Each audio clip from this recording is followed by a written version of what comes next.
فاذكروني أذكركم واشكروا لي ولا تكفرون يا أيها الذين آمنوا استعينوا بالصبر والصلاة إن الله مع الصابرين. Ikhwatal Islam rahimani wa rahimakumullah.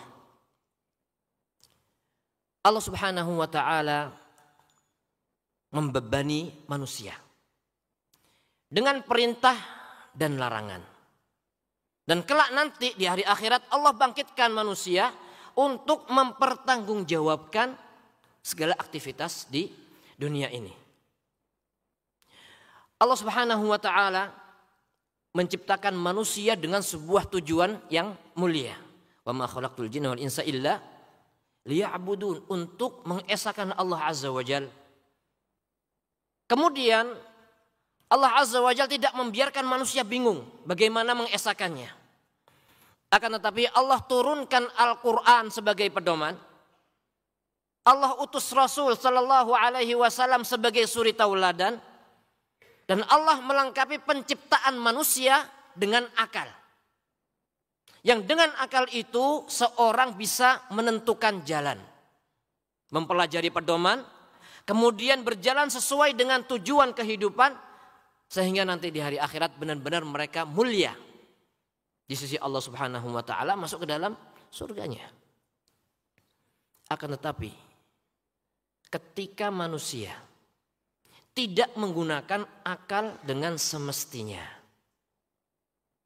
tidak digunakan untuk berpikir bagaimana menjalani kehidupan sesuai dengan tujuannya, apa yang terjadi?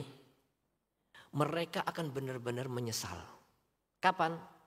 Nanti ketika Allah bangkitkan manusia, kemudian ketika Allah selesaikan urusan qisas antara binatang-binatang di qisas, kemudian Allah jadikan binatang-binatang itu seperti debu-debu yang berterbangan.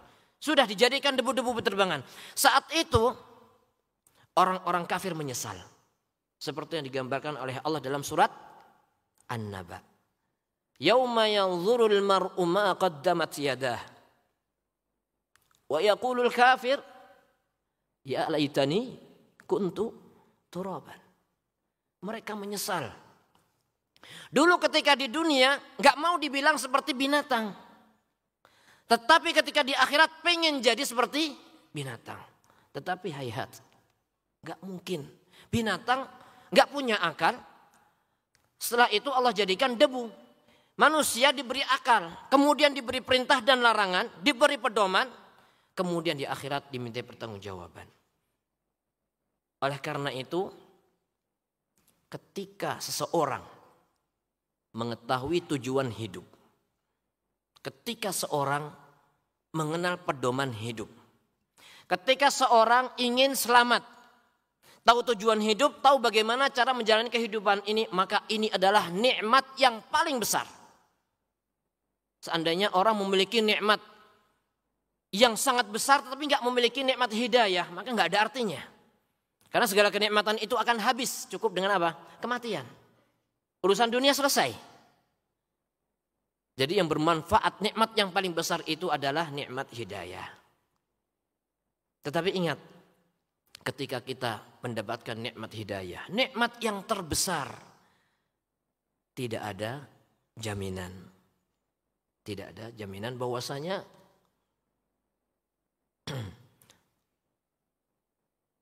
tidak ada jaminan bahwasanya nikmat hidayah ini akan terus berada di setiap orang.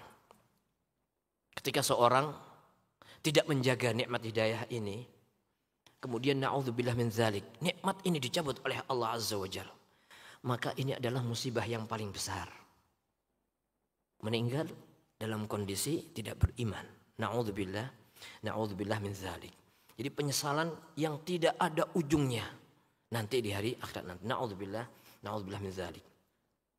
Taib, ikhwatal Islam rahimani wa rahimakumullah.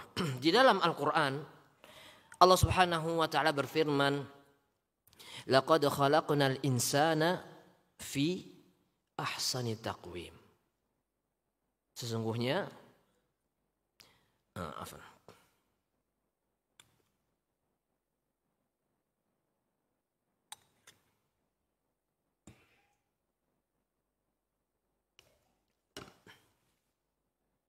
Allah Subhanahu wa taala jelaskan di dalam surat At-Tin, laqad khalaqnal insana fi ahsani taqwim.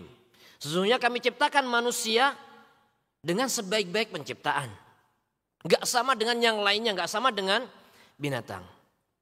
Akan tetapi tsumma radadnahu asfala safilin. Kemudian kami kembalikan manusia itu ke tempat yang serendah-rendahnya.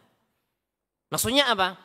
Sebagian ahli tafsir menjelaskan maksudnya adalah ketika manusia tidak mau beriman, tidak mau memanfaatkan sebaik-baik penciptaan,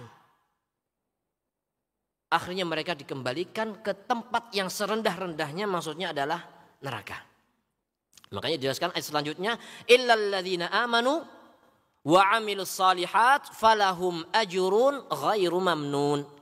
Kecuali orang-orang yang beriman dan beramal saleh, maka falahum ajrun ghairu mamnun, maka bagi mereka pahala yang tidak terputus.